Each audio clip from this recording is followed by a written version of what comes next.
16h-18h sur Europe 1, Historiquement Vôtre. Stéphane Bern.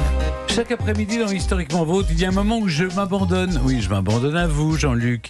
Enfin, en tout bien tout honneur, joie, c'est le moment visiblement. où vous m'opposez dans un quiz soi-disant historique à Clémentine. Bon, c'est parti, vous aimez jouer, jouons. Je suis porté par votre enthousiasme. Merci beaucoup, Ah oui, vous Stéphane. pouvez. On va commencer avec vous, justement.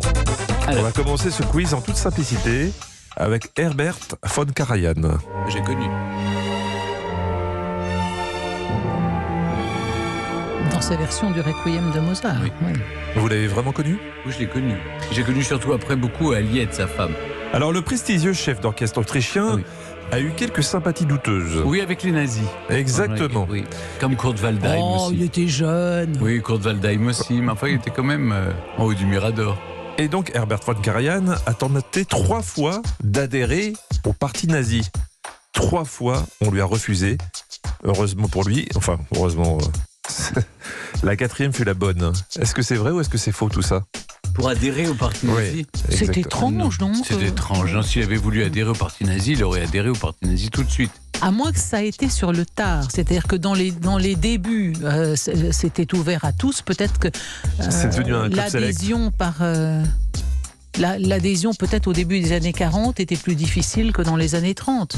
Je trouve que Mais pourquoi l'aurait-on refusé 3 Kurt fois Wengler est plus honnête et plus glorieux que ça.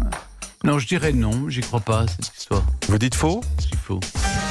Vous avez gagné. Mais c'est exactement pour la raison inverse que vous venez d'évoquer, Clémentine.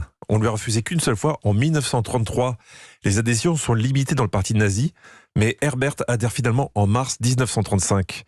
Par la suite, il minimisera cette adhésion en soulignant que c'était plus par opportunisme professionnel que par soutien idéologique. Et on notera quand même que, si vous l'avez connu, le maestro n'a jamais clairement exprimé de regret durant toute sa vie. Absolument. Une question pour Clémentine maintenant. Delphine de Girardin fut une romancière, journaliste et poétesse du 19e siècle. Avec George Sand, elles s'écrivent régulièrement. Le 26 décembre 1854, on comprend à demi-mot dans un courrier qu'un objet est offert. Un objet qui s'utilise seul, pendant un moment intime. Si vous voyez ce que je veux dire. Écoutez, alors là... Est-ce que c'est vrai ou est-ce que c'est faux ? Est-ce que c'est vrai que Delphine de Girardin aurait offert un Godemichet ou un Olisbos à George Sand ? En quelle année, dites-vous ? En 1854. Quel âge peut avoir George Sand en 1854 ? Elle n'est pas vieille, elle est encore tout à fait d'ailleurs, oui, pourquoi pas ? On a de Il n'y a s'amuser. pas d'âge pour se faire J'essaie de me plaisir. figurer la chose. En plus, si elle est avec Chopin, ça ne devait pas non plus être les folles soirées. Est-ce qu'une amie à l'époque a pu offrir Oui. Écoutez, ce sont 2 femmes libres, assez émancipées, assez féministes, assez sensuelles. Ça pouvait être un canular entre elles. Madame Girardin lui aurait offert un Olisbos antique. Donc vous y croyez ? Oui, ça me plairait cette histoire, je réponds oui. On vérifie. Vous avez perdu. Eh non, C'est je suis dommage, désolé. Perdez beaucoup, c'est bien Clémentine. dommage, non mais dites donc l'autre. C'est un autre cadeau qui est envoyé. Georges écrit « Chère madame, j'envoie à votre valet de chambre 6 fromages, des fromages qui sentent aussi mauvais que vous sentez bon. » Et en même temps, en vous disant ça, je me dis qu'on peut faire beaucoup de choses avec un fromage. Donc j'accepte votre réponse. Oui, c'est vrai, parce que... on peut se faire plaisir avec un de quel fromage. Oui. s'agissait-il ? Ouais, exactement. Donc pour l'instant, il y a un partout. Ah bon, pourquoi vous lui donnez le point ? Mais parce que vous pouvez vous faire plaisir avec un fromage. Non mais Attendez, je vais poser une question à Clémentine et de sa réponse dépendra le point, d'accord ? Clémentine, avez-vous déjà envisagé un fromage comme un sextoy ? Eh ben écoutez, non, je regrette. Là, je mérite peut-être pas mon point parce que ça m'est pas, ça m'est pas venu à l'idée. Je Bon, vois pas elle trop a de perdu son fromage. point. Dommage. Hein. Désolée. Là, je lui ai tendu une perche, mais non, elle Elle n'a est pas voulu la honnête. saisir. Et vous-même, avez-vous pensé à un fromage comme sextoy ? Exactement, du chaussé au moine. Vous n'avez pas le sens de la fête, et c'est bien dommage. Je sais moins, c'est là où on rappe. Non, c'est tête de moine. Non, la c'est tête de moine. ah oui. C'est tête de moine. Oui. Ouais. Là où on rappe, ça fait peur.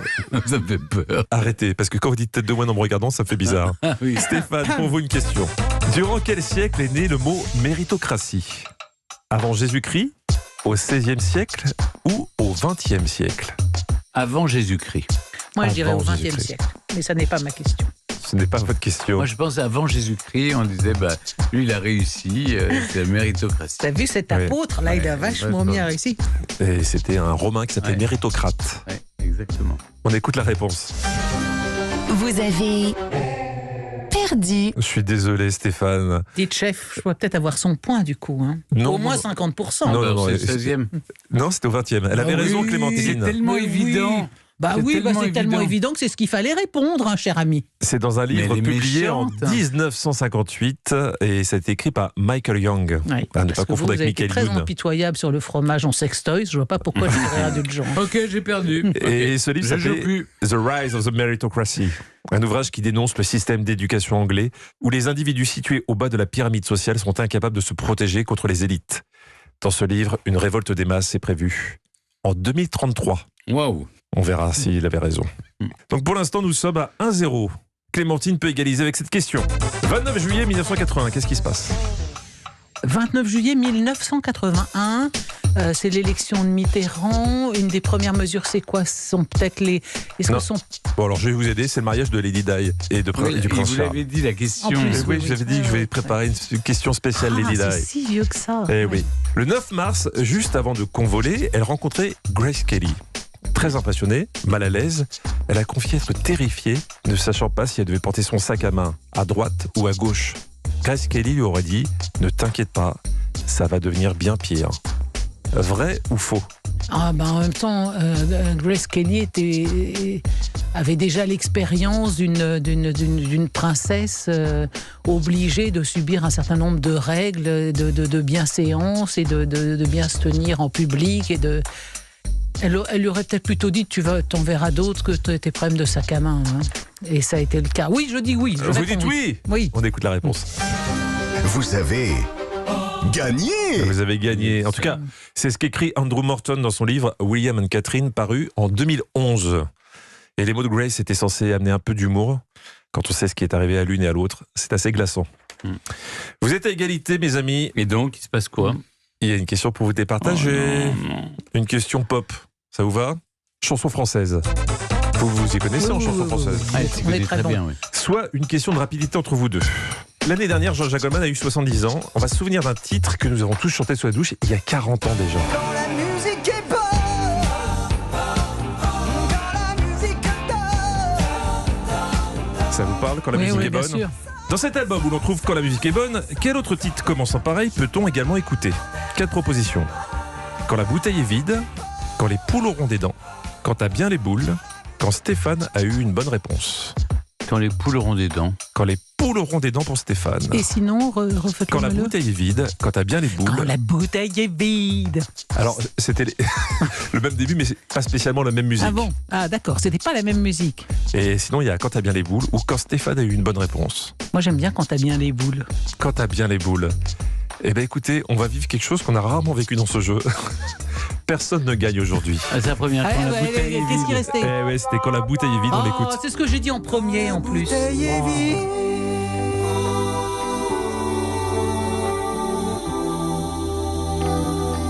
Je craque une allumette.